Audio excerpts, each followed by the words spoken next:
relationship with the Creator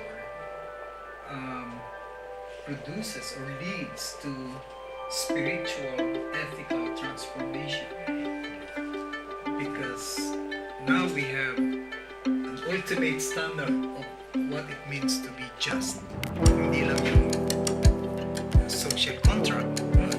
This is divine revelation.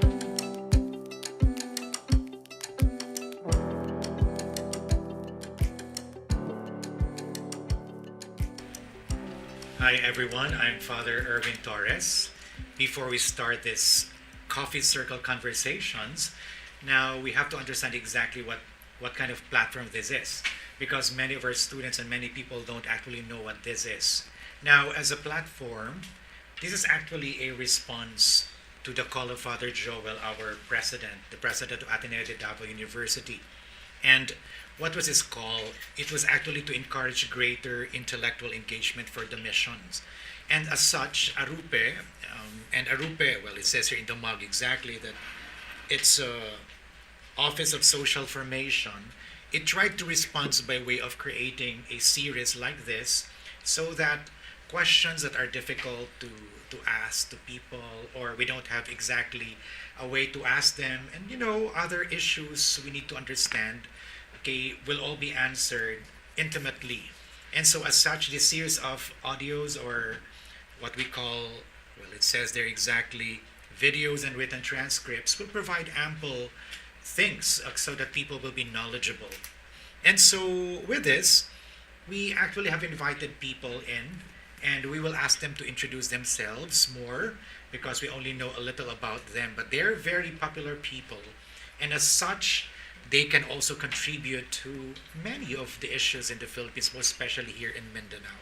So over here is Reverend Don, and the wife, of course, Miss Joji. Would you like to say more about who you are? Hello, Father, I'm Luis Daniel Pantoja, and I am a student of theology from the Vancouver School of Theology, and I'm a missionary, a peace-building missionary with the Mennonite Church of Canada. Mm-hmm. So my job here is to include a Protestant council to get involved in the peace conversations in Mindanao, in the peace process. So that's my mission. Okay. And what about you? Hi, my name is Joji Pantoja. My background is more on hotel and restaurant management. That's my bachelor's degree. But I graduated also at Ateneo Business School in Manila, taking Masters of Entrepreneurship, major in Social Enterprise Development. Mm-hmm. So together with my husband, we founded Coffee for Peace, which is a social enterprise, or what other calls inclusive business. So another aspect where of my experience would be more on the financial planning aspect. When we were in Canada, I served as a financial planner for people who are less fortunate, like the OFWs and the senior citizens. So I volunteer myself to help them in their financial planning. Oh, well, that's really nice to know exactly your background. But you did mention about, was it Mennonite? Yes. What is that? Mennonite is a Christian denomination, and they are committed to nonviolence. They are a pacifist denomination. Whatever we're going to do, we won't even consider using violence or the use of force. Oh, so has this something to do with, was it like Menes Simons? Yes. Is he the founder? Yes. He was the founder. Oh, okay. But how is I forget exactly, in the same university, there's this professor, peace building, and was it like John Paul? How do you pronounce it? John Paul Lederach.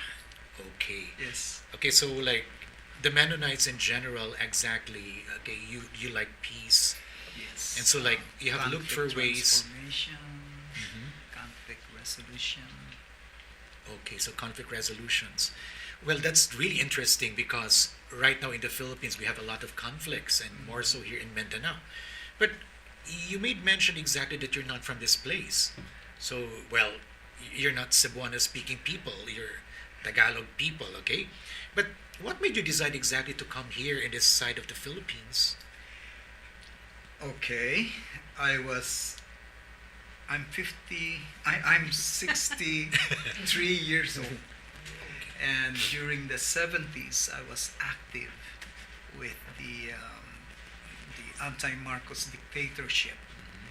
We needed to go outside of the Philippines in 1986 with our 3 children, 3, 2, and 1. We moved to Vancouver.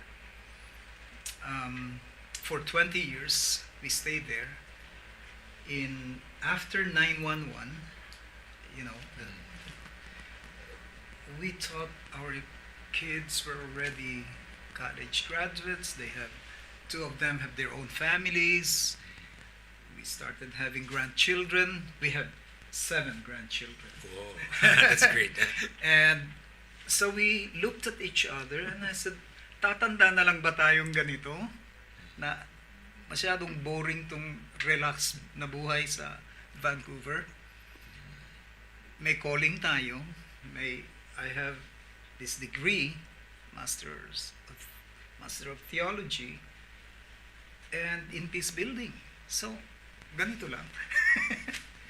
And so, there's this unrest within me. There's this feeling of disturbance. I call it holy disturbance. You're touched. And I told her maybe we should go back to the Philippines.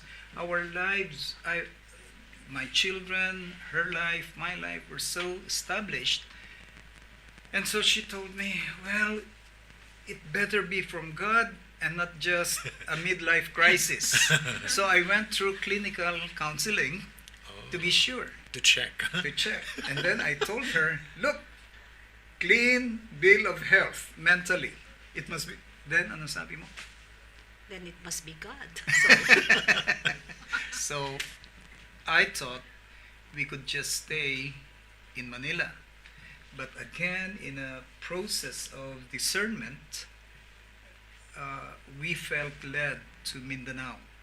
In fact, we started in Cotabato City, Oh. in Sultan Kudarat town in Maguindanao province, and I lived there for 6 months just to understand the Bangsamoro aspiration. You mean to say exactly before coming to going to Cotabato, coming from Vancouver, there was already the thought that you wished to engage in this particular issue? There was a question within me.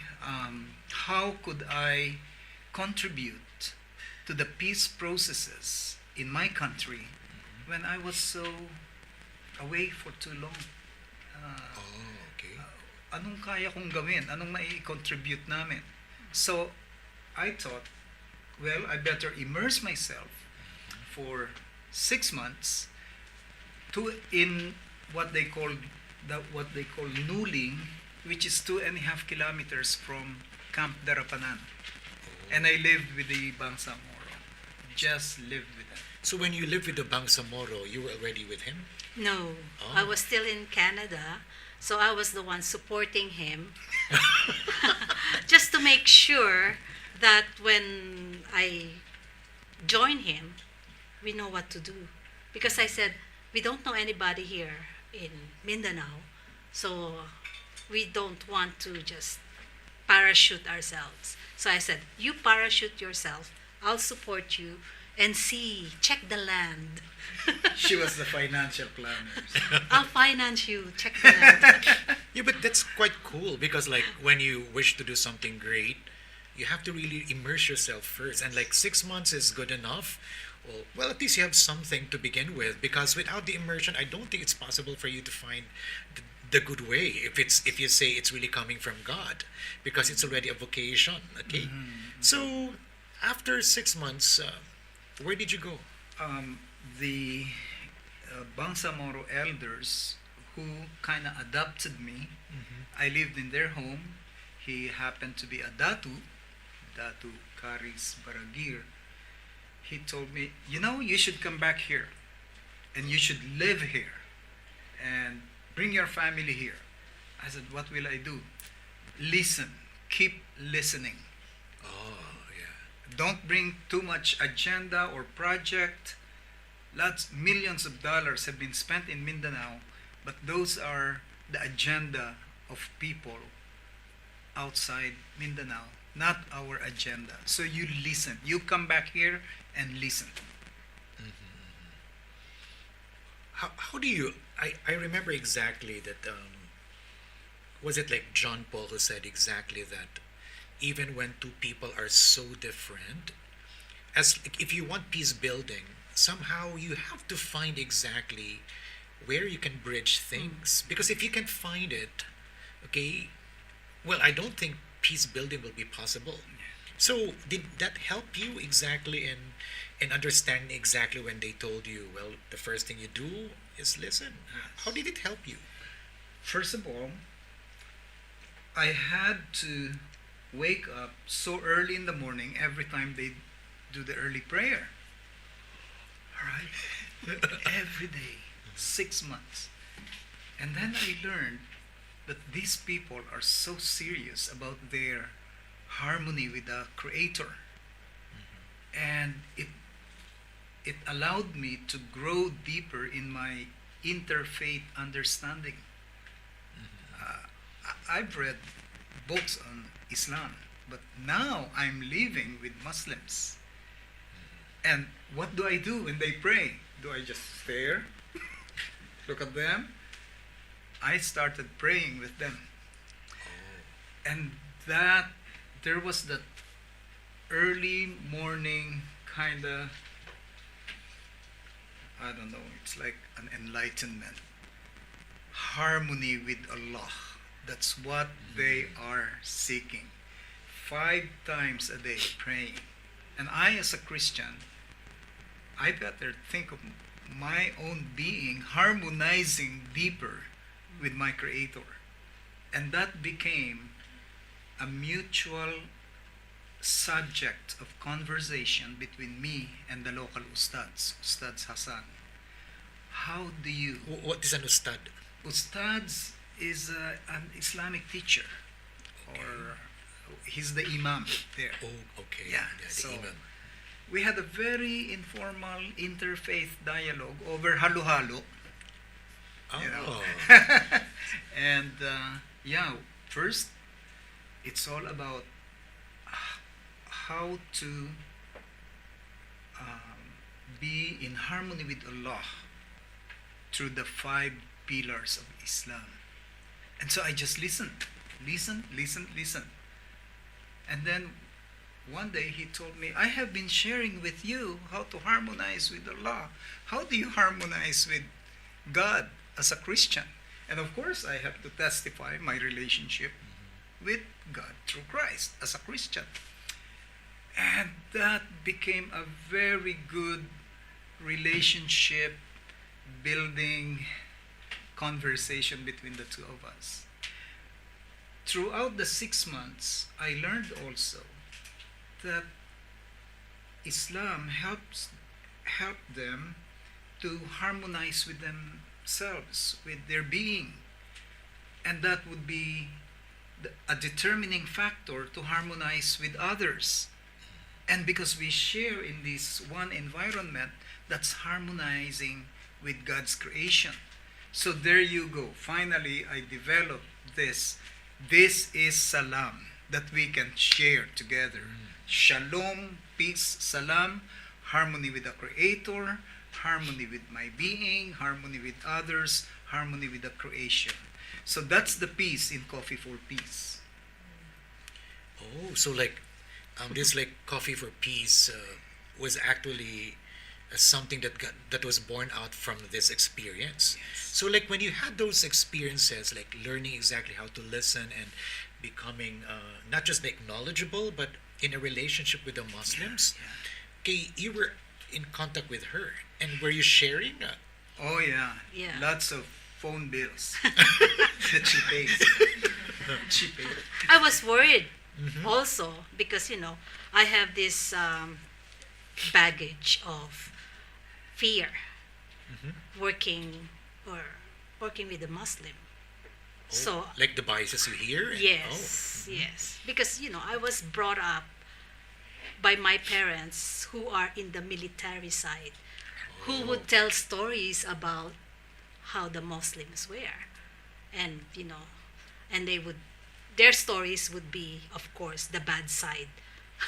So I can just imagine exactly when he tried to speak of his own experience to you. So like you're the one who says, but what if it's like that? What if it's like that? Yeah. So like the myths you've been creating for yourself because of other people, slowly they got toppled down the walls. Yes, Oh, yes. that's a very good experience. So at least I've learned that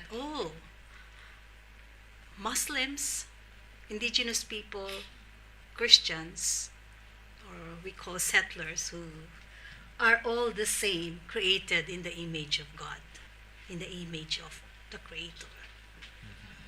And I should see them eye to eye as a created being just like me, with weaknesses, with strength, and that should be my first basis in looking at the other, Yeah. and then create that encompassing embrace, just like what he said about harmony with you, or relational harmony with your being, knowing yourself in front of your Creator.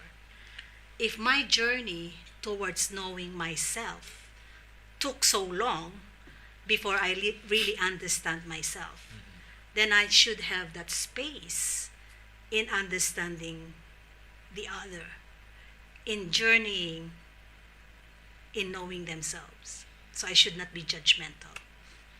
So I should have that wide embrace. Yeah, these are really very crucial, not just like words, but first, okay, like plunging into experience, and then from that experience, you learn to listen. But little did you know that exactly when you were trying to share to her exactly your own experiences, it actually also led her to cleanse her own, biases in her life, which allowed her to see that why should I be different, or why should I be biased with them when these people are also equally created by God? How am I different exactly? And so they're actually, how do you call this, a very great experience, it's so immense that it actually hits us in a good way. So you decided to come. Yeah, Oh, yeah. Because I- of the stories that he was telling me, I got curious and curious, because the stories of Muslim that I know would be, if you go there, you're dead. Oh yeah. True. So, but he kept on telling me stories about the place, about the people.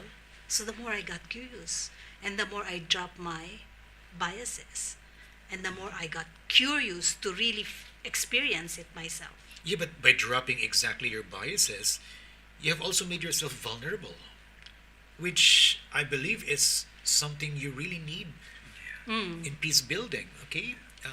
Which will lead you to trust later on, to good relationships, vulnerability. So, in that span of time, from the experience to the change in you, which allowed you to really, really push through with the plans and staying here and doing something for the Philippines, what did you do? I mean, like, as the starting point. Before I came in that 6 month period, we had the blessing of our local church called Peace Mennonite Church Where is this? in Richmond, British Columbia. We're Oh, part of this congregation. And they said, we bless you. And some of them even contributed to our expenses, to my expenses. But majority were from her. And The OFW. so reverse OFW from Canada to the Philippines. I came back from that 6-month immersion and reported to the church, to the congregation, the local church, and said the problem in Mindanao was not about religion. That's a myth. The problem is about land and historical injustice. Yes. And here I am, so healthy. You see, if I spend the night along the streets of Pasay in Manila, perhaps I will wake up without anything on, lost my wallet, whatever. But there, I was a stranger. Nawala na ako ng sasakyan sa isang place, and I just knocked on one of the houses, and they said, "Assalamualaikum, tuloy ka dito ka matulog." Pagising ko, may malong na ako, may kape pa. Sabi ko, wow, kailangang malaman to ng buong mundo. So I shared this story with my church. After 8 months of process, discerning with a larger church, they said, Tan will send you back. Pero process din yan sa kanya. Because I was ready. She had to leave her very good, ikaw na nga magkwento, yung business niya. So, as a financial advisor, I have books of client that I'm managing. So, to leave that and not knowing what I will do here, kinakabahan. Kasi, unknown. How can I practice financial planning with poor people who has no money to? I should produce income first for them, encourage. So yun yung mga tanong sa utak ko.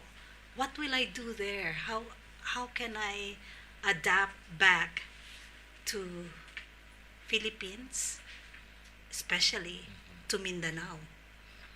Living in the first world country, which is Vancouver, 20 years living there, raising my children, working in the finance, black suit, high heels. So, yun yung mga worries ko. But then when you know that you have a calling, I got my reflection at that time, and I said to myself, how do I want myself to be? What would they put on my epitaph? Joji Pantoja died planning money for people to get rich, or Joji Pantoja helping the poor. So that was my reflection. Parang ayaw ko namang mamatay na pinapayaman ko yung mayayaman na. I wanted to do something more than that. So I told him, okay, sige, ready na ako. Hindi ko alam kung anong gagawin ko dyan sa Mindanao. I don't know how I will use my training, my skills in financial planning. Sige lang. So... Yeah, but you said you're already ready, but you don't know. Yeah. So, how did you hold it? Yung para bang yung heart mo kinakabahan sa change. Of course, any change, parang, kaya ba? Then, you wanted to follow something deep inside you that's pulling you.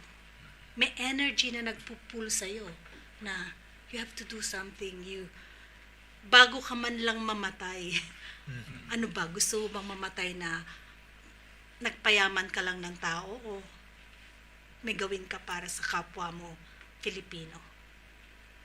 So that was the challenge. So when I accepted that challenge, God made my eyes open. So while observing Him, kasi hindi ko alam gagawin ko So, observe muna ako sa kanya. Observing him on what he does in peace building, observing the people, observing different interactions sa mga tao. Na-inspire ako. Kasi, yun nga, na-discover ko na pareho lang pala tayong tao. Nagtutundong ka lang, pero inside that tundong is a person created by God. So, yun ang unang na tutunan ko. Second was, sa peace building, nakita ko na, pagka pala nagsiserve ng kape, nilalagay nila yung mga baril nila dun sa labas ng bahay kubo na pinag-hehelda namin ng talks. Tapos may conversation. Walang putukan. Binababa literally. Yeah, kasi bawal sa peace house na kinreate ng peace builders at that time. Bawal ang baril sa loob ng usapan. Peace zone. Peace zone. So, Kinuha lang namin yung idea sa Mindanao Peace Building Institute. So, Hindi iwanan ng amin baril yung sa idea. labas. Okay. So very effective yung conversations because of that. Yeah. So, it's the two conflicting party, kami, other peace workers, with international monitoring team, with military, nandiyan. So, marami kami. Nagsiserve ako ng kape. So, habang pinapanood ko sila, nagiinuman sila ng kape, mayroong nabubuong dialogue. May natatapos, nababawasan ng kaunti yung conflict. And that inspired me. Coffee. Tinanong niya ako, ano yung kalilintad? That's Maguindanaoan for peace. Then lagi niyang naririnig, kape sa kalilintad, kape sa kalinaw. Ano yun? Bakit ang dalas kong marinig yun? Kape sa kalinaw. Sabi ko, coffee for peace, literally. Then, umuwi kami from, the 4 to 5 hours drive from Central Mindanao to Davao. Nakatira kami dyan sa harap ng Philippine Women College. Yung bahay doon. Bigla na lang kinabukasan, naka-business suit uli siya. Sabi ko, wow, sisimula ka na uli ng ng financial planning. Hindi, maglalakad ako dyan sa SEC. Nandun lang dati yung SEC building. Alam mong ginawa niya? She registered Coffee for Peace Incorporated. Kaagad? Kaagad. Wow. So, nireserve ko yung name. I wanted to make a business out of it using coffee as an iconic product to bring the message of peace. Hindi ko pa alam kung paano. Basta alam ko lang, pwede. Yung paano... So, saka mo na pag-aralan kung anong gagawin. Yeah. Meanwhile, lagi pa rin siyang sumasama. Ito yung time na, especially nung 2008, no? Yung talagang malala yung gera sa... Kasagsagan ng gera sa sa Pikit. Oo. So, nandun kami sa gitna ng Ligwasan March. Nakikinig. Listen pa rin. Wala kaming dalang, this should, eto yung formula. Wala. Basta, napapansin lang namin, kapag may kape, Walang putukan. less ang putukan. So, somebody, yung bantay ceasefire ng Mindanao People's Caucus, to give credit to them, nag-record. Kapag may isang linggo na may isang beses sa isang linggo na nag-coffee tayo, walang putukan sa isang linggo. Then, nagawa nila ng data observation, no? Hanggang napansin namin, effective pala tong Coffee for Peace. Then, meron akong assistant na Maguindanao at sinabi ko, sumama ka na lang sa amin sa Davao, magagawa tayo ng Coffee for Peace. Yung garahe namin, ginawa naming 8-seater coffee shop. At tinuruan niya si Ibrahim Balono ng concoction ng coffee. Frappuccino, yung ginagawa ng mga big time coffee shops. Kaya niyong gawin yun. Kasi mahilig siya sa kape. Addict siya sa kape. HRM, Hotel and Restaurant Yeah. Management. Nanalo sa buong Mindanao noong 2008. 2008. Nanalo si Ibrahim Balono. Na-feature kami sa Inquirer. Star Yung mga newspapers. local. Yung aming coffee shop na maliit, para lang yun sa mga peace network, sa mga NGO, para hindi na kami gagastos sa labas. Pinilahan. Naging Sabi regular nila- coffee, Sabi nila gusto namin yung Coffee for Peace kasi nanalo kayo. Then naghanap na kami ng supply. So we have a market, we have a little shop, so supply. So tuloy pa rin yung aming peace building, no? Habang nilalagyan ko na ng flesh yung Coffee for Peace. So I have to review yung aking pinag-aralan. So nakakatuwa nung una kong minuksan yung coffee shop. So yung aking chef na kasama na Ata Manobo, sabi ko, Franny, magbukas tayo ng coffee shop. Tsaka yung Muslim na barista. So try people kami. So, ang ginawa namin, nung binuksan namin yon, lahat ng menu sa Coffee for Peace now are the favorites of my children. Yun ang inspiration ko. So, kung ano yung sinaserve ko sa family, yun syempre ang nilagay ko sa coffee shop. Tapos tinuruan ko si Franny to cook the way I cook. So, nung nag-umpisa kami, pagka may mag-order, so entertain. So, ako yung hostess. Tapos, sandali lang po titignan ko lang yung kitchen crew kung okay na yung order. Ako pa rin yung magluluto, magtitimpla ng final designing and everything. Tapos, iwanan ko na si Franny, sige, serve mo na yan, lalabas na ako. So, isa-serve niya na. So, parang, ang appearance, parang meron talagang full-time staff, pero, Ikaw yun. kami lang. So, yung ganun ba na iginapang mo kasi you wanted to prove a concept. At that time, hindi pa namin alam na social entrepreneurship pala yung ginagawa ko. Kasi at that time, it's more of a income generation program para maituloy namin yung aming peace building work. Why? It's because we know that the support coming from foreign aid and other stuff would decline. So, hindi po pwedeng lagi kami nanghihingi ng pera. So, we have to make ourselves sustainable at tumayo sa sariling paa. Dahil nga, negosyante, financial planner, hotel and restaurant management, i-combine mo yon. So, ito na ako sa aking Excel sheet para mag-plan while doing our peace building work. So, question at that time, meron ba tayong masarap na kape dito sa Pilipinas na bibilhin ng foreign countries? Kaya ba ng mga Pilipino ang magpasikat ng kape?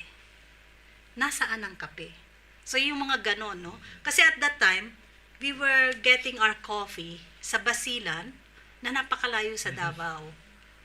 So, ship pa from Basilan by an MILF people dahil sila yung may masarap na kape. So, ganon. So, nung kalaunan, sinabi namin na maybe we should look for suppliers dito lang. Saan kaya? So, ang first na nag-open up sa amin ay yung Blaan tribe sa Sarangani, Mount Matutong. So, we went there and we learned their stories about resource management naman. And these are the clan of the Buwan wherein nilalag yung kanilang mga puno sa forest hanggang sa nasakop na ng gusto ng malaking foreign company yung malaking land nila na naging big pineapple plantation hanggang sa na-push na sila. So the Mahintana Foundation helped them na ma-protect na yung forest na yon. So, nung na-introduce kami doon sa kanila, nakita namin na may kape na sila. Being helped by one of the local minister or local pastor doon sa ano. Pero wala silang market. So, doon kami nagsimula. Then we processed their coffee, sent the sample to Canada. Nagkataon, nung dinala namin sa Canada, it was only maliit na samples. Yung nakabili was the CFO of the big corporation sa Canada, which is 10,000 villages na yung stores nila talagang catering to fair trade market. No? So 10,000 villages, kaya siya 10,000 villages all over the countries na tumutulong na minamarket yung marginalized people sa mga products nila. Isa dun kape. So when they... But which coffee is this? Arabica. Arabica lang. Yes. This is Mount Arabica, Matutum Mount Arabica. Patutum Arabica coffee. So when that person tasted that coffee, sabi niya, ang sarap ng kape mo. May I market you sa isang biggest roaster dito sa Canada.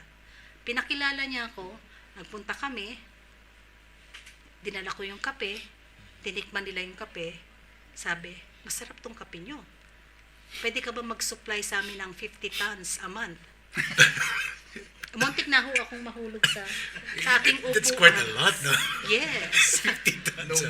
Nung time na yon, habang dinidevelop niya tong business, ang usapan naman sa field, sa peace building field, among NGOs, paano natin mamomodel yung sustainability sa local people on the ground, sa local communities. Tayong mga NGO, tayong mga development workers, hindi din sustainable dahil lagi tayong nakaasa sa international NGO. Pagkatapos ng funding, na usually top-down ang mga policies, ganun din tayo, top-down sa community. Pagkatapos ng program, tapos din yung program nila. Then, panibago na namang concept, kung ano na lang manggaling sa taas. So, napagod na yung mga tao. Parang ang feeling nila, parang ginagamit na lang kami for projects. Projects lang. Di ganon, ano? Ang unang tanong ko, ganun din kami. We're like that. If others are getting money from the big government, rich governments, I'm getting my money from a foreign church. So pare-pareho. Nobody's righteous. So we thought of social entrepreneurship. Doon namin na pinpoint, yun pala yung tawag doon. We will, kung may NGO at may business, at yun yung dalawang end, merong development organization na tumutubo din, business din, pero development ang concept niya. At inclusive development.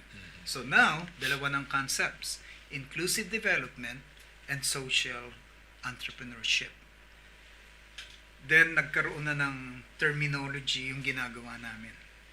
So, we're involved in inclusive development. Yun yung aking peace-building approach. Siya naman, finance isusustain ng To keep it going. ng kanyang social entrepreneurial endeavors yung ginagawa namin sa field. So ang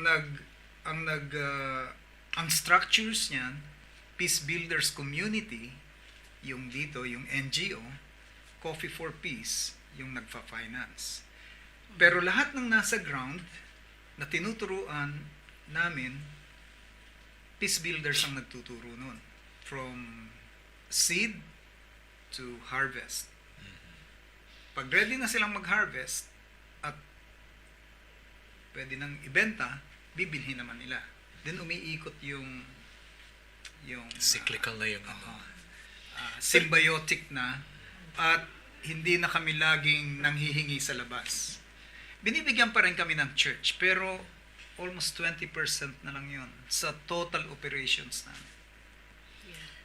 Gusto kong balikan yung sinabi mo kanina. Like, a while ago you said that when you decided to come to the Philippines, to give yourself, you didn't bring any agenda. And that's quite very good, because many a time when people do come, they're not really helping because they keep on pushing exactly what they want. So one exactly asks the question, ano ba talagang gusto mo? Okay. Okay, are we just mere followers? But then when you saw that he was quite serious with that, when you decided to say, okay, I let go of everything so convenient for me, I want to support my husband, fine, but I also want to make a dent in this world, okay, like to help, okay, not to end up like having on my epitaph, exactly on my tombstone, nothing but this. But then you really understood exactly the point of, we begin from you. I don't know exactly, I know what I want, but I don't know how to inflesh it. And by, well, it seemed like, okay, daan-daan namang pumapasok sila. Nagkaroon ng yung dating buto, tumubo, nagkaroon ng laman, and then you discover things. Kaya now you have two concepts, di ba? Yung, ano yun, yung Social entrepreneurship and inclusive development. Yes. So okay, so now we begin to understand exactly that your idea of peace building is are these two concepts, no? To provide ways and means that people will live, not by asking, but from their efforts, and then not just like that, but it must continue somehow. Yes. So I'm just like exactly curious with this, like the financial aspect supporting exactly the coffee for peace, and then you doing your thing. I mean, what goes on inside the coffee shop? Okay, would you like to tell us exactly some stories inside? How the conversations has gotten really, really so good that it led to a lot of problems. You know, well, at least the problems are a little bit alleviated. Okay. First of all, when you enter the coffee shop, you would smell the coffee. And when you smell coffee, at least marirelax ka dahil sa aroma ng ano. Aromatherapy now. Yeah. And then, you will see coffee for peace. You will raise up a question. Bakit coffee for peace? Anong ibig niyong sabihin? So it's a conversation starter. So you will now have a chance to educate your coffee drinker about the message of peace. Peace is not just absence of conflict. Peace encompasses the totality of man. Human beings.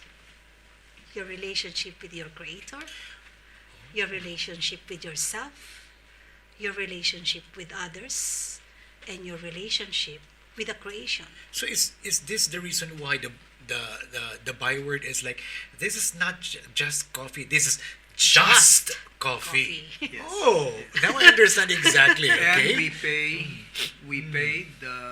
we don't call them our farmers, but our Partner. farming partners.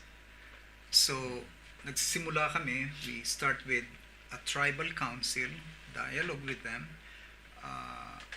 and then we propose to them. First, we say, unsay imong pangandoy. Hindi yung make project ho kami. Kuna, ano hong pangarap niyo dito? What's your aspiration here? And then, inaabot kami ng magdamag 1 linggo, 2 linggo just to listen.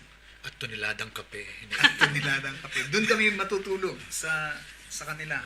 Hindi lang sasabihin. Ito drawing pa. Oo, papadrawing namin sa kanila. Parang workshop. So, Then, i-drawing nila yung pangandoy nila. so in that place, the workshop follows. Mhm. If they're so interested. Wala naman kasi kaming perang pandala sa kanila sa mga hotel for seminars. So lahat doon Doon gagawin. kami pupunta, may dala kaming mga hammocks, sleeping bags, mga missionaries kami, no? Then, drawing kami doon, you know? And then, nakukuha namin talaga yung gusto nila. Then, ang una naming sasabihin, marami hong kape dito, marunong kapeng marunong din kaming mag-process ng kape, turuan namin kayo. Meron ding bamboo, meron ding bricks. Hindi lang kami kape. Yung inclusive development at social entrepreneurship, maraming products yun. Pero ang pinaka flagship namin, coffee. Well, I really thank you for the many things you have actually shared. Pero tignan natin from our audience, baka may mga tanong kayo. Feel free to ask. Or we can always ask you. Okay. Personally, I am from Cotabato City, so parang na-relate ako dun sa kwento niya on the first parts of the talk. Actually, I am thankful na kahit sa Cotabato City man lang, meron akong nakita na na may social relevance din pala ang mga tao. Kasi parang yun nga ang perception lagi sa Cotabato City kay parang war zone and everything not nice. But for me as a resident in Cotabato City, I do not see actually war at all.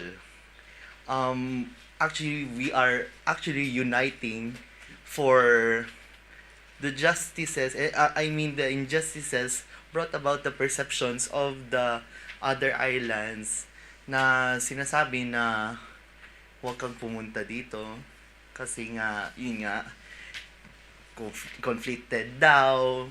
Tapos nung nagpasok na ang marawing na siege, kaya parang wag na pumunta kay parang mamamatay ka lang. Tapos parang ang sa akin kay parang nung time nung nangyari na yun, parang I felt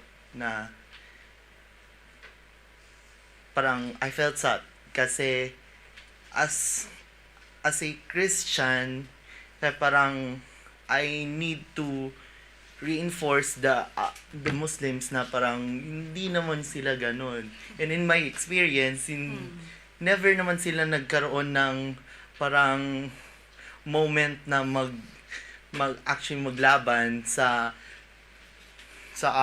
other na community. And I do have friends na na 5 times talaga sila ga pray, and I actually idolize them for having the tradition of that. And I myself parang do I testify myself to parang to go with it, to actually want to have an advocacy that Cotabato City is not a war zone. And I actually think yung Coffee for Peace kasi it actually unites us. It actually unites Mindanao. It's actually it actually unites the perceptions na mali at tama at natatama natin yun. Yun lang. Thank you. I always motivate our budding volunteers in the Aruba office, and even if I have a chance to be given an opportunity to speak to our student leaders or even the students at large, that para sa akin, sana yung frame natin talaga ay social. Basically because we are social beings, but in a Catholic institution that we believe that all our social action is anchored in faith, no? But going back to the framing of social, kasi tanong ni Joji, ano ba yung ating konsepto ng social entrepreneurship? But actually, ang gusto kong siguro ibahagi is that if you're socially aware, everything is social. Yeah. No? So entrepreneurship, that is a technical field for a traditional thinker or is not socially aware, will only look at it at the technicality of it. It will look at it as a discipline, no? A traditional business discipline wherein there's only one single bottom line, and the single bottom line is profit. But if you have a social frame, and according to our Ateneus junior writer, his writing is social.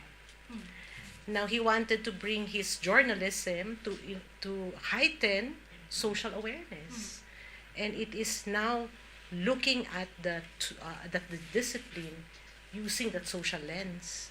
And this is actually what we are trying our best to do in his Catholic Jesuit institution, that every single member of this institution must be a leader, adu sui generis. And what is that? Sui generis would mean uniquely Ateneo. Why uniquely Ateneo? Because it is aligned to the mission and vision of the university, and in the heart of that is to promote social justice for the common good. So I tell the Atenistas here that you are not an Atenean yet if you don't think social justice for the common good, or every single action is for social justice, but not just for justice sake, but based on your love for God, based on faith, and because this is all for the common good. That's why listening to Joji and Lakan here, speaking about the belief that as human persons, beings, we are a relational being to our God, to ourselves, to others, and to the creation. Sabi ko, my God, the Spirit is truly bringing us together there. Because in the heart of our mission is reconciliation with God, reconciliation with humanity, and reconciliation with our creation. That springs from our disconnect, or our, why do we reconcile? Because we have broken the relationship.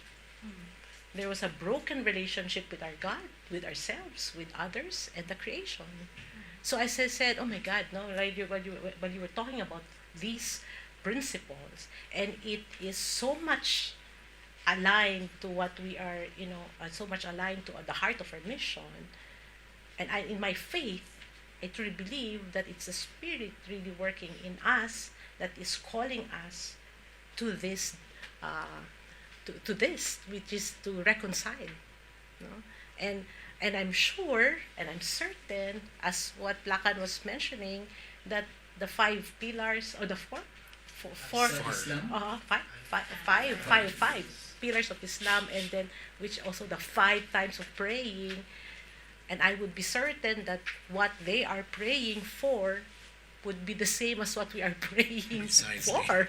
And then it's also very striking in this interfaith dialogue that as you have had a dialogue with the Muslims, you are strengthening your own faith. Yes. So it's that actually, having an interfaith dialogue, would that mean that we will be leading each other, proselytizing each other? It's not that.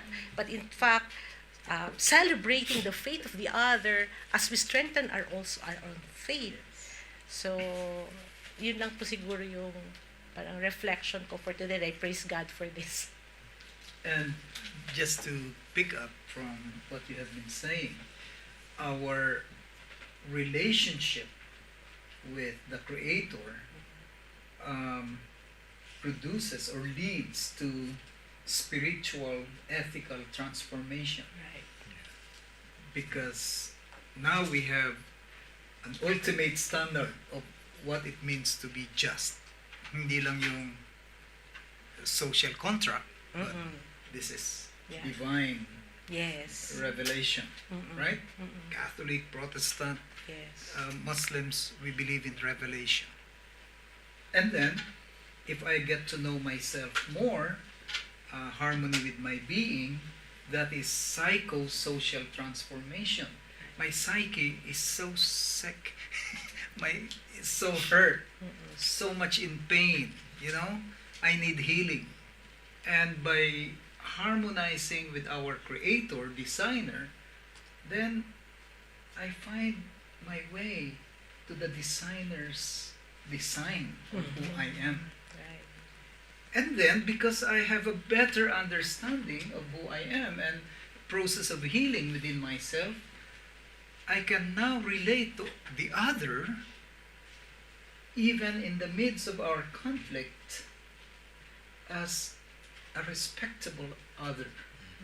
Then nahihil na rin yung socio-political transformation. No? Kasi relationship with others, you have to share whatever we share. And that's justice, that's politics, that's management of the city, manage of the polis, di ba? So, yeah, social political transformation. And because I care for you, nakatira ako sa bundok, syempre ako ang unang gumagamit ng ilog, hindi ko ipupulot yung ilog kasi nandun ka. So, that's economic, ecological transformation. And when I make economy, I don't ruin my ecology. So, my livelihood, my source of livelihood is my life.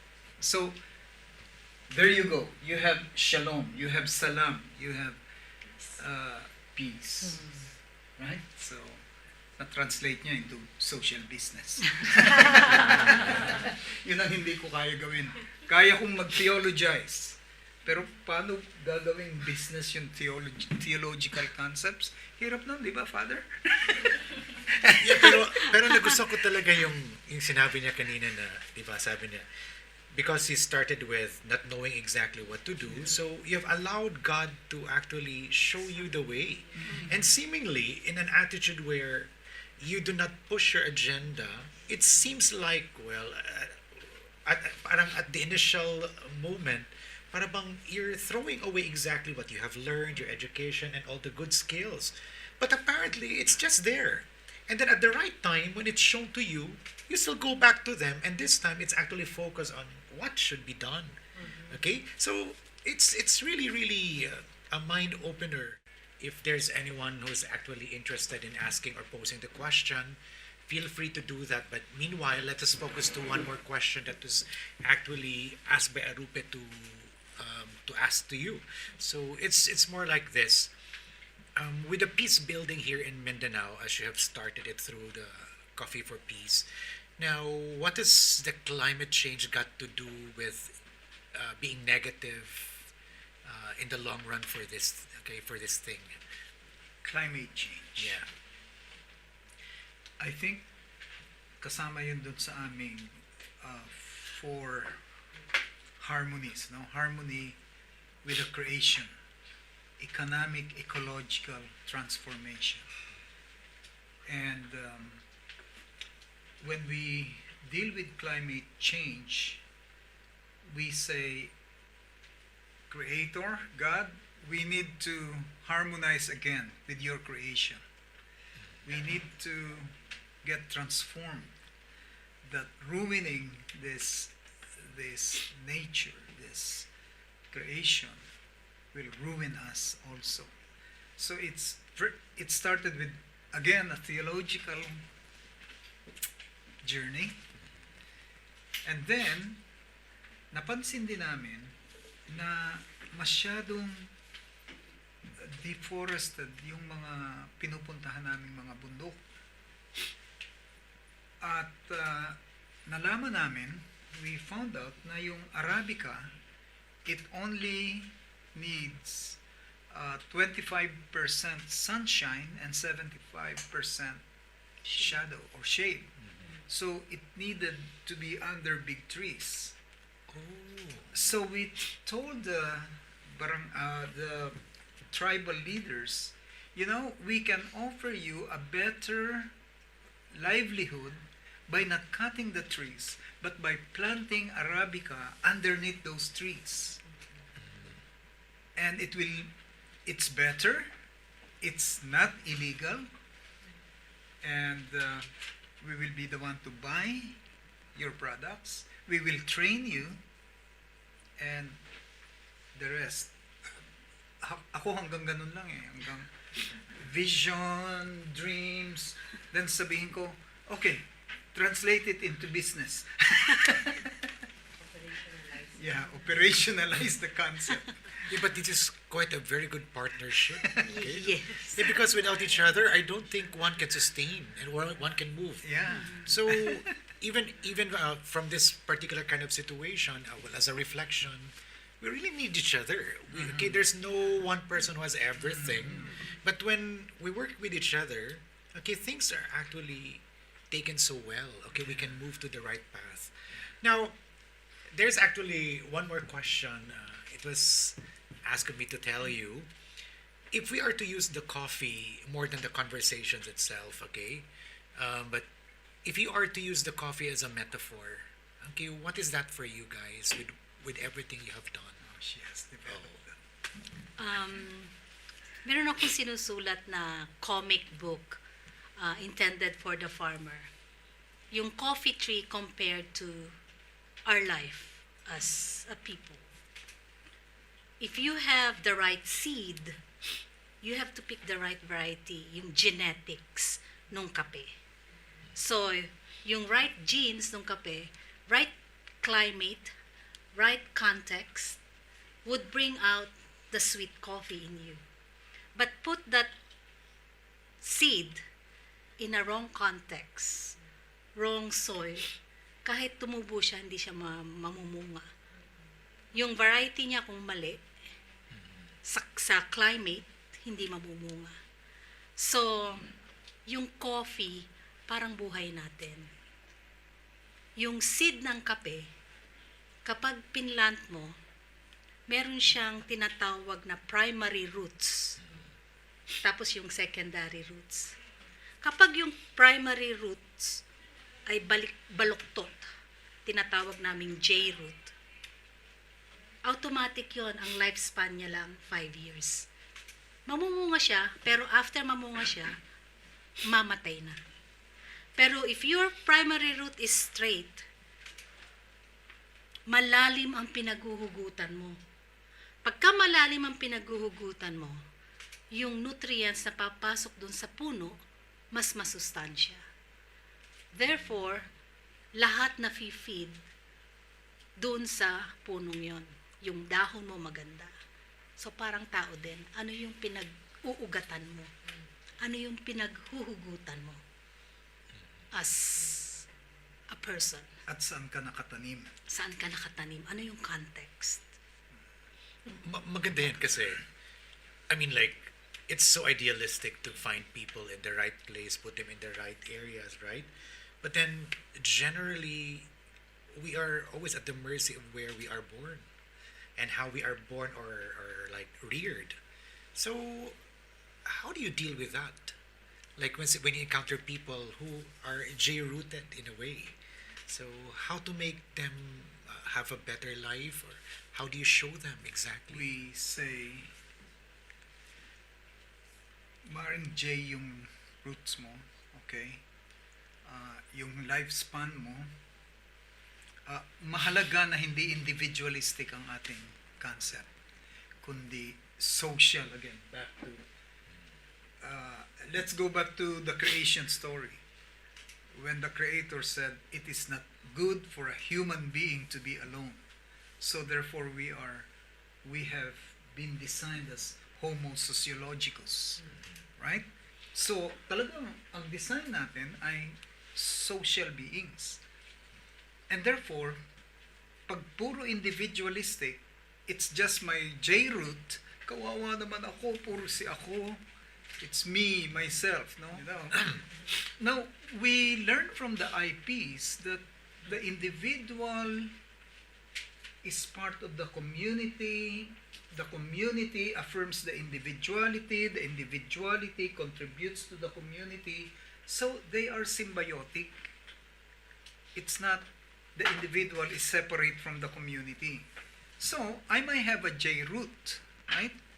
Pwede kong sabihin, nung ipinanganak ako, nung high school ako, martial law, hindi namin naggawa yung mga pangarap namin. Dapat violent life na lang ako, right? I can have all those. But no. And then, I had to bring my family out of the Philippines. Nationalistic ako, not them ako noon. National Democrat. Ayaw na ayaw kong umalis ng Pilipinas. And then, I was almost forced, from my perspective, to get out. So, ang feeling ko, na-exile kami. Ang ganda nga lang nung pinag-exile na. Vancouver. Pero, sa akin, masakit yun. Dahil sa aking ideology, right? But then, every year, ayan, sabi ko sa kanya, hindi na ako tatagal ng 1 more year. Gusto ko nang umuwi, gusto ko nang bumalik, right? Inabot kami ng 20 years. Doon pala, hinil ng Creator yung mga pain ko nung martial law. So, yung J-root pwedeng ma-correct. Now, maring hindi ko ma-fulfill yung original na gusto ko sa buhay ko, but I have young people who are part of our staff. We have internship programs, and there they are. Lumad ka, maging proud ka as lumad. Huwag kang mag-appear na Bisaya. Nothing wrong with Bisaya, pero pag ang lumad gustong magtago sa pagiging Bisaya o Tagalog, kailangan sabihin natin yun. Yung sinasabi niya, ang term ko doon ay start with your being. Your being will determine your doing. Your doing will determine your having. Wrong grammar, pero okay na rin yan. Di ba? So, being determines doing, doing determines having. Nung nakita niya yung 3 circle kong yun, gumawa siya nga nung coffee, may illustrate ko yan by coffee. Mas maintindihan. Pero yun, yung kahit nasa J tayo, natatransform tayo. At kung hindi man yung buong buhay ko, at least yung mga susunod na mag-i-intern sa akin at anong tawag natin doon? Mentor. I-mentor. Yeah. Yeah, but mentoring, you say, because like you're into that business in a way, not the business, but Yeah. into the business of helping people. Yes. But it can be tiresome after a while. Okay, well, once everything is so saturated, so after a while it becomes also like regimented, and so how do you, control it, or how do you put a stop to it, or how do you maintain what you have done, that everything is really, really pushing towards what you wish it should be? You have to go back to your being again. Okay, so being again. Your calling. Kasi yun ang pinaghuhugutan mo eh. That's why it is very important, your relation or harmonious relationship with yourself. Ang isang tao, kapag hindi ready at hindi kilala ang sarili niya, kahit anong umpisahan mo, merong bara that you have to overcome. Kasi yung barang yun ang magpupul sa'yo to not continue. So, yung self-cleansing or self-mastery is very important. Know who you are. Yung strength mo at yung weaknesses mo. Saan ka magaling? Saan ka nag-i-enjoy? Kasi yung ibang tao, sabihin, alam mo na ba yung purpose ng buhay mo? May isang speaker nga sabi, ano pangalan mo? Sabihin mo yun. Saan ka nag-i-enjoy? Yun ang sabihin mo. Then that's your purpose in life. Do what you love doing. Huwag yung napipilitan. So, kailangan talaga mag-uumpisa sa sarili. Anything that you do starts from the person himself at kung ano yung passion na nagbe-burn inside. Then you can continue. So yung mga bara sa isang entrepreneur, lahat ng bara, lahat ng challenges, lahat ng parang hindi mo kaya, if you are sure with your calling, with your purpose in life, lahat kayang lustatin yan. It's a challenge to solve an issue, to solve a problem, para makatawid ka sa susunod. Then another challenge, sige, isolve natin yan para makatawid sa susunod. That's why it's hard to be a social entrepreneur. Kasi it's very taxing in terms of relating with farmers or waiting for them to learn from an old system to a new system.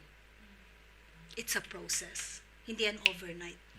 So kung impatient ka at hindi built in sa yung relating with people, ay naku, pabayaan mo na nga sila. Ayaw nila. At Wag na. pag napapagod na ako personally sa mentorship, ang tagal-tagal ko nang tinuturo sa iyan. I've been teaching you this, the theory and the practicum. And then here you are, hindi mo pa rin nakuha. Yun nga, sabi niyo, Father, Exasperating. burn out talaga. No? Then I back off a bit, retreat, and then ang una kong aminin, wala na ho akong love.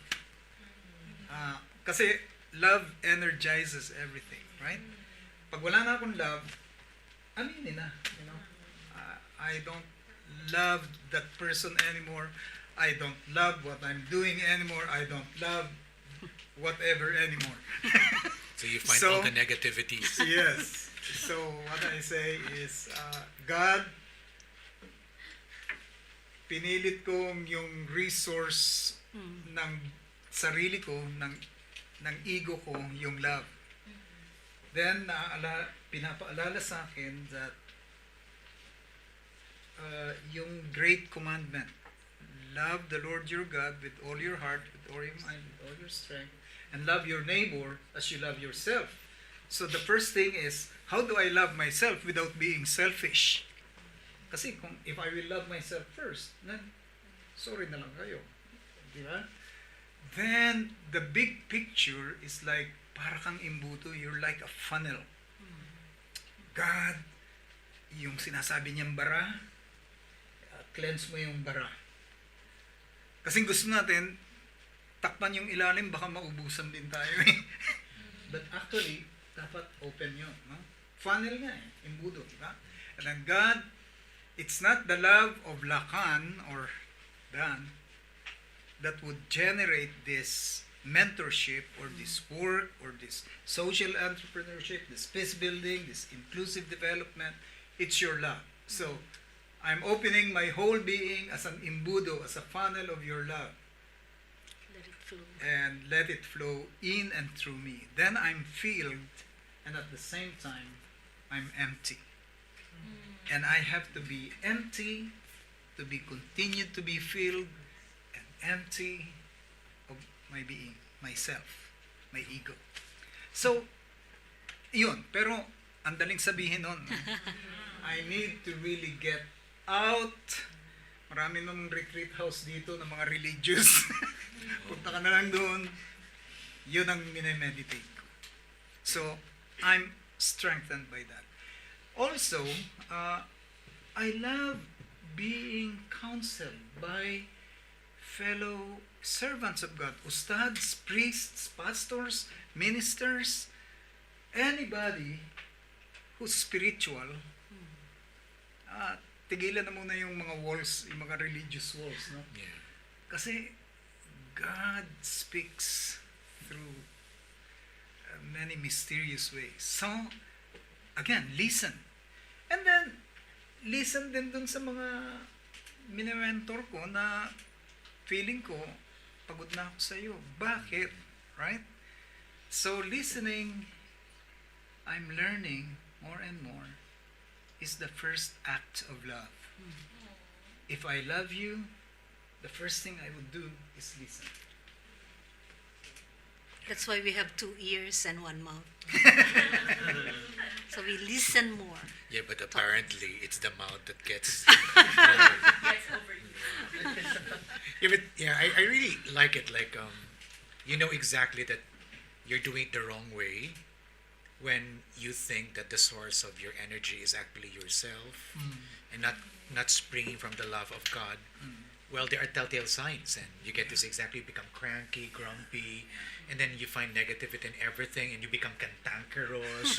like, but and that's when you know exactly that you need to, stop.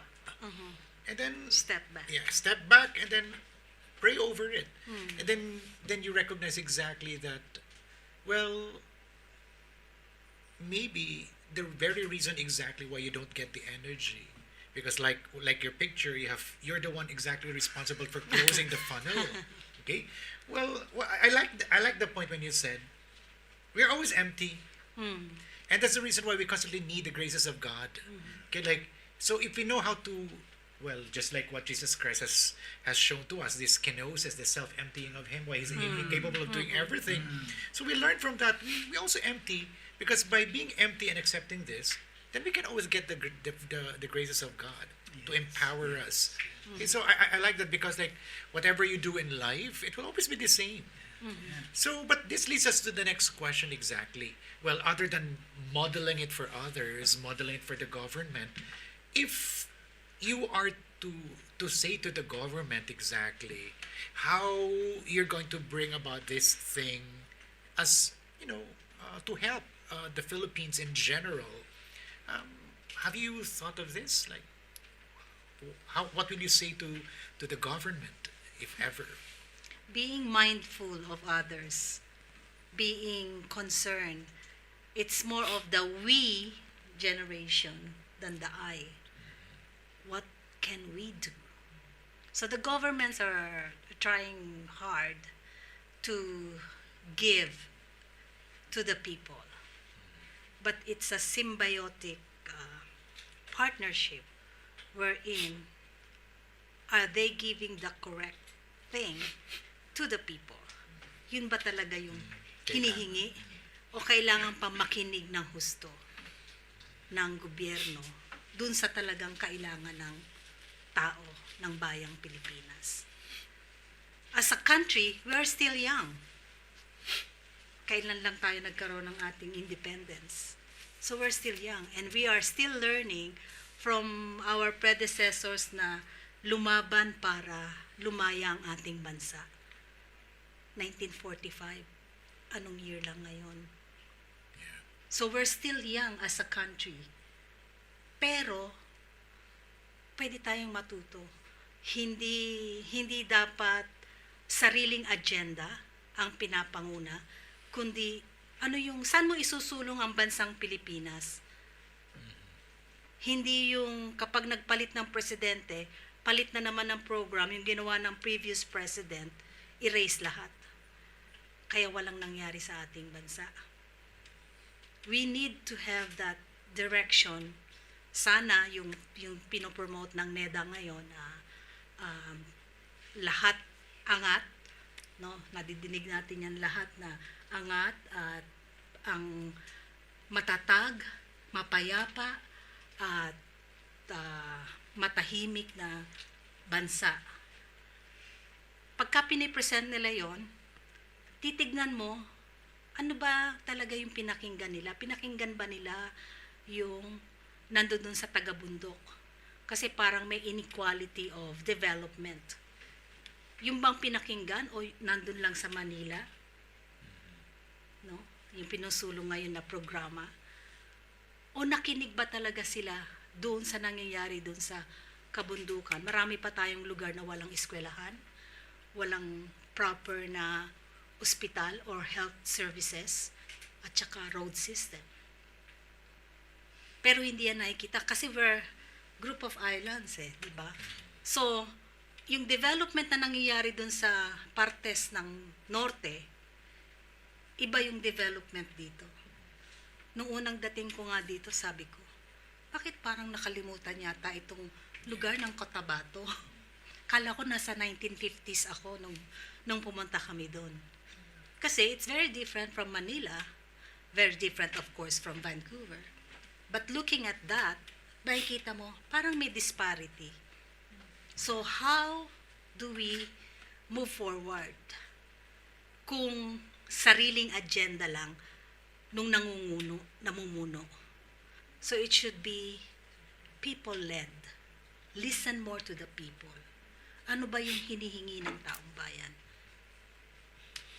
Yeah, you know what? I remember exactly when we had this experience with teaching the ethnic minorities of Thailand in a new Jesuit institution, I got to know exactly the story of the Aka people. They live in villages in the mountains, and for a long, long time, they were actually planting a lot of poppies. Like the drugs, and then like it was so easy for the deck for to declare exactly, let's just go up and burn all of them, and like push them, put them in jail, something like that. But then the King Bumibol, was it King Bumibol? He listened well. He says, no, no, no, no, no, no. When we take out these things, what will we give them back? Something that they can really, really take care and grow, so that they will not lose exactly their livelihood. And so in lieu of the poppies, okay, they were able to provide like not only the fruit trees but the tea, and then like so like I think I really love when you said it. How much have we listened, or did we listen the right way? And I think if ever there's really something so big that we have spoken here, it's about how do we listen so that we can better run our country. But then in many ways we say, I guess we have reached the time when we need to close. That listening to the two of you, we get to see exactly how you are models for people. And I really pray and I hope that you will continue to push what you have already started well, and all in the grace of God. And without any biases, you continue. But then, probably in the silence of your approach, in doing everything, okay, eventually it will be noticed, and it will become the epitome of what we call how to run the country well. Okay, something like that. Okay, well, at least it's not for Mindanao. Okay, so at this juncture, there's one. We need to entertain one question. I really like the disposition that you brought with you when you came in Mindanao, because it was a disposition of listening and no agenda setting. So there was no imposition on the people what you really want them to do. Earlier you shared to us your stories of metanoia, or your change of heart towards the people that you were with. And I'm just wondering, over the course of years that you worked with them, have you also heard stories of changed hearts on the side of the Muslims or the Lumads that you worked with, in terms of their biases and prejudices against also Christians? And how was it helpful also for your end? So, yun lang po. Curious ako. Isa sa mga, one of the result of listening was that the Muslim ustads were telling me, alam mo yung mga pastor ka pala, maraming pastor dito, anti-Muslim. Sana mabago yung preaching nila tungkol sa amin. So what we did was bring sa Southern Christian College, meron silang global house doon, 20 Muslim religious leaders and 20 pastors. Ginaya ko lang to kay Father Bert Alejo? Hindi. Lyson. So wala akong originality innovator lang ako. Oh, ang ganda nun, gayahin natin. Actually, lahat ng mga ginagawa namin dito, narinig na namin dito yan. May original ba tayong ginawa? In coffee. Pero yung concept, di ba, testimony natin, narinig natin kape sa kalilintad. Kape sa kalinaw. ng flesh. Ginawa niya lang ng flesh, ng business. Pero yung concept, nandito na. I think, yung mga Muslim, nung narinig nila yung mga pastor, natakot pala yung mga pastor ng mga Ilonggo. Kasi karamihan sa kanila mga Ilonggo. No? Kaya pala sila naging armed, natakot na kunan sa kanila yung lupa. So, ang issue, dumating yung mga settler, sinabi ng dato, pwede niyong gamitin yung lupa. Ito namang mga settlers, pinaregister. Oh. Then, nung sabi na ng dato, ah, tapos na kayong gamitin, akin na uli. Kasi kay Allah yung lupa eh. Magkaiba yung concept ng land ownership. Yung sa lumad at sa Muslim, si Allah, si magbabaya ang may ano yan. So native title, ang tawag nila doon. Ito namang mga settlers, namana natin yung Spanish and American torrents title, which is regalian principle. So, kailangan, pag may papel ka na, poprotektahan ka na ng pulis at ng sundalo. Kaya ang tawag ng mga IP, mahiwagang papel. Nagiging kanila yung lupa just because of those documents called title, no? So, nung nagkaintindihan sila na magkaiba pala yung ating concept ng land ownership, sabi ngayon ng mga Muslim, o sige, ipapagamit namin yan sa inyo, huwag nyo lang ibebenta. Yun namang mga settlers, amin naman to. Ayon dito. Pero ngayon, naintindihan namin na ito pala ay ancestral land nyo. Sige, sharing na lang tayo. Mahirap i-operational hanggang ngayon, pero nakikita na namin yung ilang changes. In fact, kaya yung I want to believe, hindi opinion ko lang to, I want to believe that the 63 barangays na pinakawalan ng North Cotabato para mag-join sa BARN, supported yun ng mga Ilonggo government, LGUs, because of this new perception. Kasi nakita din nila na hindi na violent ang approach ng mga Moro.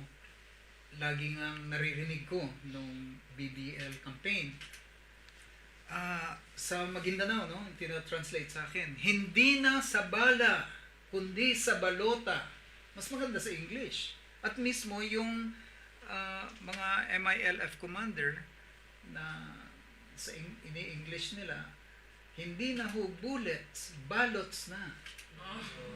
So yun yung practical change na naniniwala ako na from the ground na buo yung BOL. That's my opinion. Wala akong study doon, pero I'd like to believe in nangyari. Thank you for. Okay. Any other question? Okay, so this is in relation to environmental conservation. In what ways has climate change affected the growing of the coffee? And how did the farmers deal with these changes? And with the lack of action from our leaders, what other growing fears do you have in relation to climate change? Magkikwento muna ako, siya yung mahirap na parte, yung concept, no? Lumindol. Nakikipag-work kami sa mga obo, manobo sa around Mount Apo. There are about 7,500 trees na na-landslide. Then, i-declare na hindi na sila pwedeng mag-farm doon at hindi na sila pwedeng tumira. Saan mo dadalhin ang obo manobo? Dahil kanilang ancestral land yun. Pag inilabas mo, ano na sila? Right? Dahil si Apo Sandawa, si Mount Apo, ang sacred mountain nila. Paano na yun? Paano yung spiritual expressions nila? So, yung climate change, naapektuhan din yung psychosocial aspect ng kape lang yung dinidiscuss ko ha. Ngayon, ang sabi nila, nasira na yung farm ko, yung bahay ko, nandun yung post-harvest processing ko, ano pang ibebenta ko? Ano pang buhay ko? Yun lang ang kaya kong isagot sa'yo, yung concept. Paano yun? Ang buhay at kabuhayan. Ang kabuhayan ay kape, ang buhay ay yung may-ari ng buhay, yung tao. Yung kabuhayan nagfa-follow dun sa tao. Hindi mo hinahanap buhay kasi kung may buhay ka na, may buhay ka. So hindi mo hahanapin yung buhay. Yung natawag nating hanap buhay. Ngayon sa mga farmers, nakita nila dito sa Mount Apo may isang section dyan na na-logged na lahat yung puno. Tapos, nung natapos na yung big logging company sa pag-log ng puno, Nung Marshall, oh. naiwan na yung mga workers na walang kabuhayan. Nakita ng gobyerno, ay kawawa naman, naiwan na sila, walang kabuhayan. Bigyan natin ng kabuhayan. Puno ng kape. Tinanim nila dyan sa lugar na yan. Part ng National Greening Program, which is maganda. Because coffee tree is one good tree that could hold soil and prevents soil erosion. Nakaplant na yung puno nila ng kape. But still, coffee alone would not sustain the economic needs of a family. Kasi yung aanihin mo sa kape, once a year lang, hindi ka mabubuhay.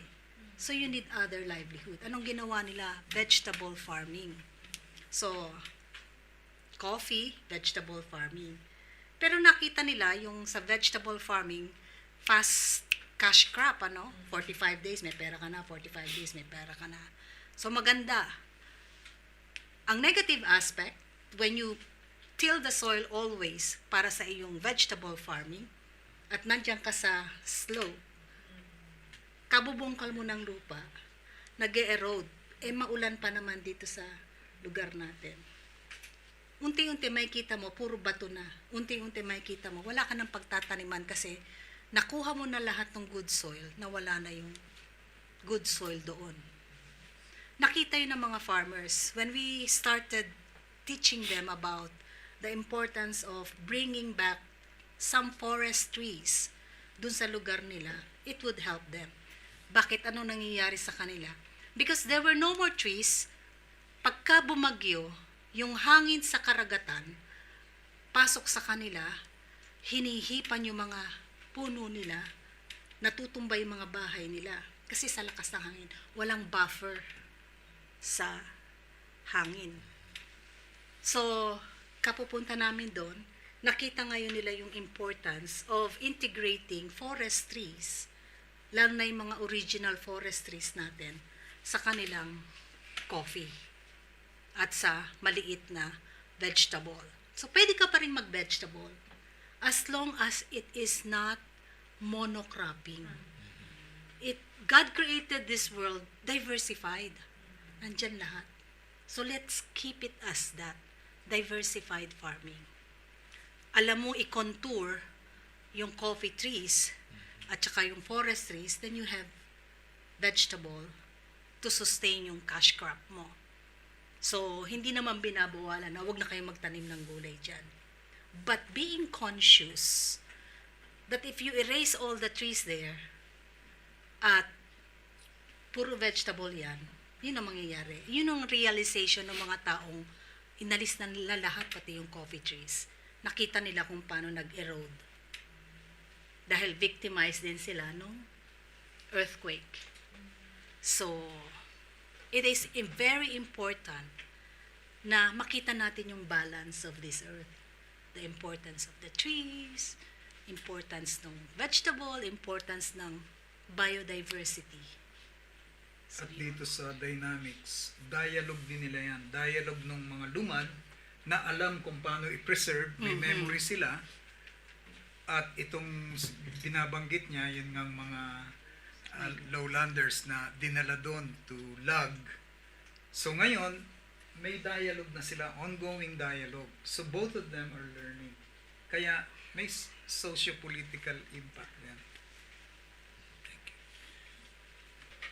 There's a question that caught my attention, which comes first, peace or development? Then there's a justification that how can there be a development when there's no peace? So it's a justification for the use of force to stabilize an area that development projects could be introduced. Now my question, ma'am, is should we embrace peace first so there will be development, or should there will be development first so we can attain peace? ang hirap naman ng tanong mo. Alam mo yan ang unang tinanong sa amin pagdating namin dito. I thought with all my theories and my degree, blah, blah, blah, nung tinanong sa akin yan, ang ganda ng mga presentation ko, no? Theoretical, book, by the book. Ang tanong sa akin, ba't nakipaglaban ka na ba para sa kapayapaan?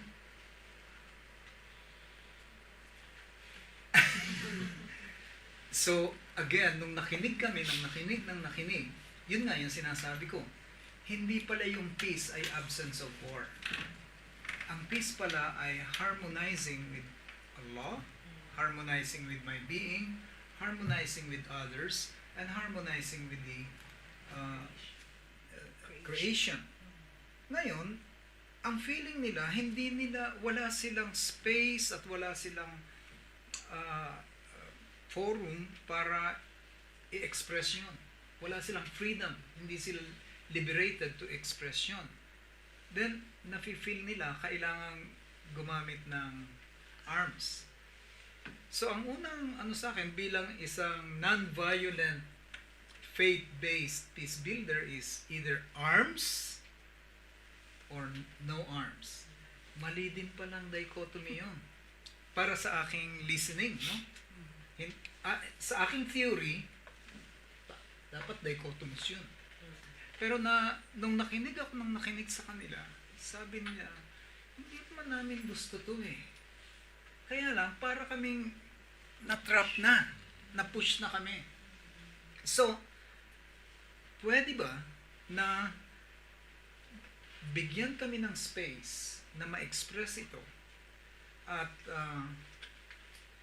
pag sinabi mong development, naha-harmonize kami, may freedom kami na mag-worship as Muslim. Maging bangsa Moro talaga kami. Huwag nyo kaming gawing Filipino. Alam niyo, ayaw niyo matawag na Filipino, bangsa Moro kami. Kasi hindi nila matanggap na yung ibinigay tayo kay King Philip of Spain at ang ipinangalang sa atin ay Filipino. Ibinigay itong mga islands na ito kay King Philip of Spain at ang itinawag sa atin ay Filipinas. Sabi nila, ayaw namin yan. Ayaw namin yung identity na yan. Kami ay isang bangsa, isang nation. 13 ethno-linguistic groups na ito yung characteristics namin. At ang commonality namin, Islam. Kaya nyo ba kaming i-embrace as we are? See? Nung narinig ko yun, sinabi ko, may 3 malalaking church groups sa Pilipinas. CBCP, Catholic, NCCP, National Council of Churches in the Philippines, at PCEC, Philippine Council of Evangelical Churches. Itong PCEC hindi involved sa peace process kasi puro proselyting. I belong to that, okay? So masyadong evangelistic. Then, ang naging challenge sa akin ng mga moral leaders, gusto naming makausap pa yung mga evangelical na yan. Kasi nga yung mga pastor na Ilonggo dun sa Central Mindanao, yun ang lagi nilang kabarilan. So nag-usap na, dinala ko yung bishop ng evangelical sa Camp Darapanan. No? Ngayon, BFF na sila. Best friends forever na, nag-uusap na. So hindi na pala na dichotomize yung wag ba tayong magbarilan o development muna, kundi isa pala yon. Dun sa yung aming concept ng peace, yun din yung development. So, 2 sides of the same coin pala yun. Hindi dalawang bilog, kundi isang ano lang. Am I making sense? Ang haba. Pero Very beautiful. Integrated siya. Like yung ino-observe ko nga yung ginagawa ng husband ko about peace building, tinitignan ko yung mga tao, how can I materialize this peace or maintindihan talaga ang peace kung gutom ang sikmura ko. So, for me to understand peace, busugin mo ko. Then I would have a space to listen to what that peace you are talking about. So integral part siya ng development. That's why nung naimbita ako sa United Nations to speak about coffee for peace, doon namin sinabi na peace is very vital to reach yung SDG goal. Meron ngang ginamit na you have your fingers, no? This represents people. Kasi yun yung pinaka-strongest and you need people to achieve and you work for those people to achieve your sustainable development goal. You have your pointer looking towards peace. Kasi lagi para kang naghahanap ng black cat sa black room. Yung peace. Parang ganon, ano? And then you have the middle finger. Siya yung pinaka-highest sa ating kamay. That's your prosperity. And then you have your ring finger. That stands for partnership. You cannot do it alone. No man is an island. We need partnership with government, with schools, with NGOs, and other sector of the society to make it work. And then you have your pinky, the smallest, is the planet. Baby pa tayo to really care for our planet. Kumbaga, ngayon pa lang tayo natututo na huwag gumamit ng plastic and everything what destroys our environment. So, madaling tandaan, people, peace, prosperity, partnership, The planet. At pangit pag puro prosperity lang. Oo, You forget. alam mo na.